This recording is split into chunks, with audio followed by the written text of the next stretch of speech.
Test Air Grover here at Busch Gardens Tampa Bay. But first, let's see what it looks like because I can't film on the ride. Air Grover is a short, steel-framed kids coaster. The vehicle is very similar to Grover's Boxcar Derby at SeaWorld San Antonio or SeaWorld Orlando. It's an off-the-shelf model by Zierer, and it's the same one as Busch Gardens Williamsburg, known as Grover's Alpine Express. You have to be 38 inches tall to ride it, and this one opened in March 27th of 2010. It only goes up to a height of about 25 feet and a top speed of 22 miles per hour. It's only 628 feet long, so it goes very quickly.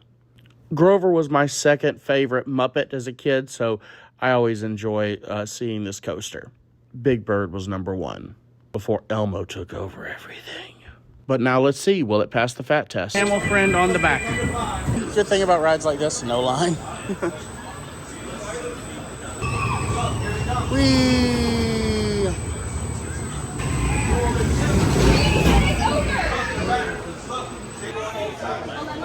Oh, I might be able to just do it with the bag.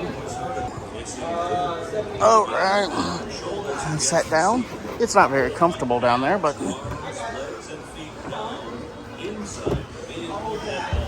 oh, it's not ready to be locked yet. It's down as far as it needs to, and it's good to go.